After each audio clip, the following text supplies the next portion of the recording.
आसतु आमे विज्ञान क्वेश्चन लिखित क्वेश्चन डिस्कशन करिबा। 1 नंबर बंधनी मध्यरु ठीक शब्द बाछि खाली घर पूरण कर। क पृथ्वीर एकमात्र प्राकृतिक उपग्रह डैश चंद्र। ख नंबर उद्भिदर खाद्य भंडार डैश को कहंती माटी को कहंती। आमको शोष लागिले आमे डैश पीऊ पानी पीऊ। चंद्र डैश थारु आलोक पाए चंद्र सूर्य थारु आलोक पाए। 2 नंबर ठीक वाक्य पाखरे ठीक ओ भूल वाक्य पाखरे भूल चिन्ह दियो।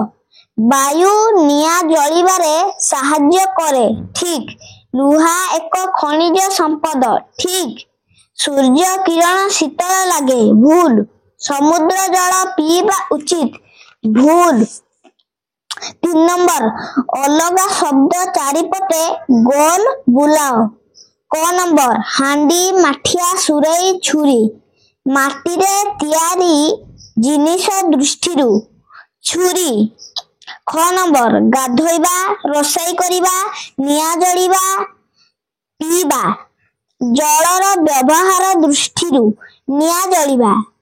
ग नंबर सुना रूपा तंबा काठ खनिज संपद दृष्टिरु काठ। घ नंबर चालिबा सुनिबा दौड़िबा फुटबॉल खेलिबा गोड़र कार्य दृष्टिरु सुनिबा। 4 नंबर स्तंभ मेलन कर। क स्तंभ ख स्तंभ। वायु रंगहीन माटी अमूल्य संपद गोल चंद्र पूर्णिमा तिथि पवन चकी बिजुली। 5 नंबर उत्तर दियो। क नंबर पृथ्वी विषय रे 3टी वाक्य लेख। 1 नंबर आमे समस्ते पृथ्वी ऊपर बास करू। 2 नंबर पृथ्वी सूर्य चारिपटे घूरे। 3 नंबर पृथ्वी ऊपर जल अछि। ख नंबर वायुर 3टी व्यवहार लेख। आम चारि पाखरे वायु घेरी रही अछि। गति करुथिबा वायु को पवन कहंती। वायुर रंग नाही। ग नंबर तुमे आकाश रे कौन कौन देख 3टी र नाम लेख।